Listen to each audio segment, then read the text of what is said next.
विद्यार्थियों, आज जो हम पाठ पढ़ने जा रहे हैं उस पाठ का शीर्षक है मानवीय करुणा की दिव्य चमक। ठीक है, यह संस्मरण विधा में लिखा गया है और इस पाठ के लेखक है सर्वेश्वर दयाल सक्सेना। तो हम सबसे पहले सर्वेश्वर दयाल सक्सेना जी के बारे में थोड़ा सा परिचय पढ़ लेते हैं। सर्वेश्वर दयाल सक्सेना का जन्म 1927 में जिला बस्ती उत्तर प्रदेश में हुआ। यानी इनका जन्म बस्ती ज़िले में, जो कि उत्तर प्रदेश में आता है, वहाँ पर हुआ है 1927 में।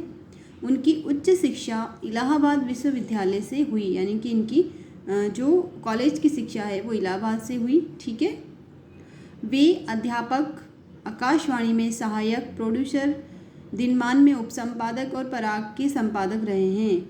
यानी इनका जो कार्य क्षेत्र है वो अध्यापक रहे हैं।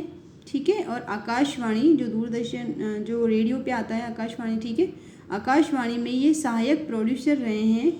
ठीक है, दिनमान पत्रिका का नाम है जिसके उपसंपादक रहे हैं, पराग के ये संपादक रहे हैं। और सन 1983 में इनका आकस्मिक निधन हो गया। ठीक है, तो इनका जन्म 1927 में हुआ, इनका निधन 1983 में हुआ।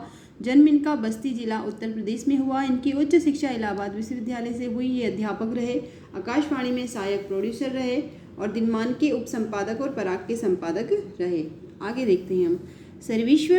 सर्वेश्वर बहुमुखी प्रतिभा के साहित्यकार थे। बहुमुखी यानी ये सिर्फ एक ही क्षेत्र में इन साहित्य से जुड़े हुए नहीं है, बल्कि ये कवि, कहानीकार, उपन्यासकार, निबंधकार, नाटककार थे।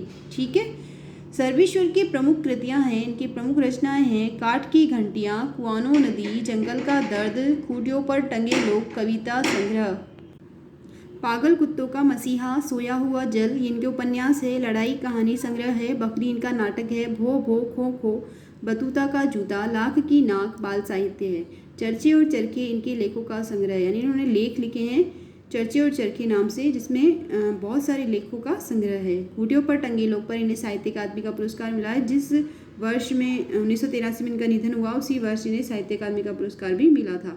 सर्वेश्वर की पहचान मध्य वर्गीय आकांक्षाओं के लेखक के रूप में की जाती है। इनकी रचनाओं का जो विषय है वो मध्य वर्गीय जीवन है, तो इन्हें मध्य वर्गीय आकांक्षाओं के लेखक भी कहा जाता है। मध्य वर्गीय जीवन की महत्वाकांक्षाओं, सपनों, संघर्ष, शोषण, हताशा, कुंठा का चित्रण उनके साहित्य में मिलता है। सर्वेश्वर जी स्तंभकार थे, यानी लेखकार थे, लेख लिखे उन्होंने। और चर्चे और चरखे नाम से दिनमान में जो स्तंभ लिखते थे, यानी स्तंभ यानी लेख लिखते थे, उसमें बेबाक सच कहने का साहस दिखता है।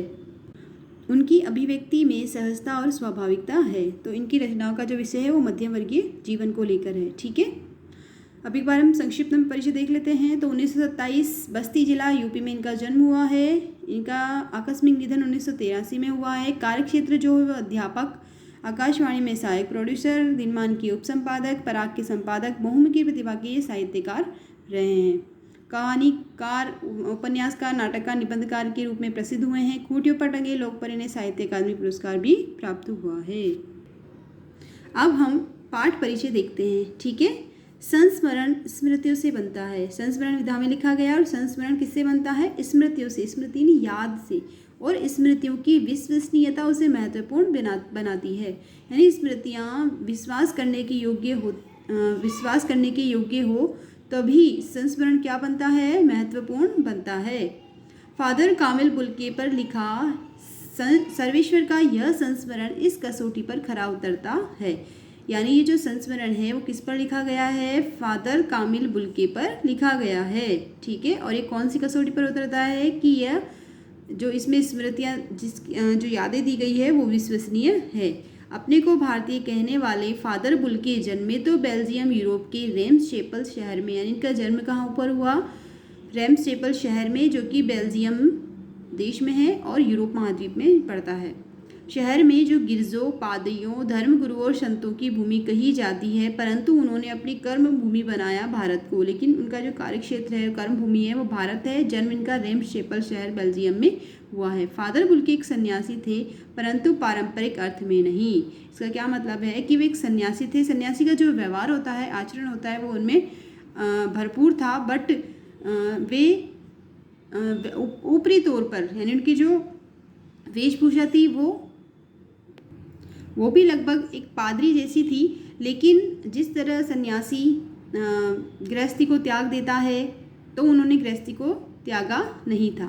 ठीक है, तो परंपरा जो कहते हैं कि पारंपरिक अर्थ में सन्यासी क्या होता है, गृहस्थ घर में नहीं रहता है बल्कि किसी आश्रम में या फिर तपस्वी जैसा व्यवहार या जीवन निभाता है। लेकिन ये फादर जो बुल्के थे ये सन्यासी थे, लेकिन परंपरा या पारंपरिक तौर पर नहीं थे।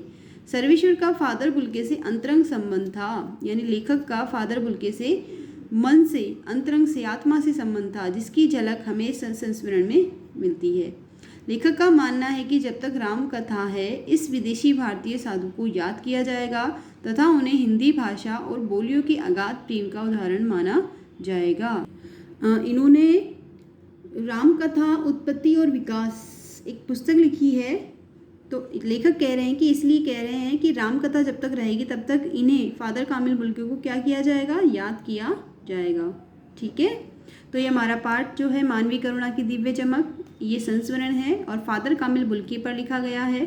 फादर कामिल बुल्के जन्म तो बेल्जियम में हुआ, रेमसेपल शहर में, लेकिन उन्होंने कर्मभूमि भारत को बनाया। एक सन्यासी थे लेकिन पारंपरिक तौर पर सन्यासी नहीं थे। लेखक का इनसे आंतरिक या अंतरंग संबंध था। ठीक है, और हिंदी भाषा के ये अगाध देशभक्त, यानी ये हिंदी भाषा को राष्ट्रभाषा बनाने के पक्षधर थे। ठीक है।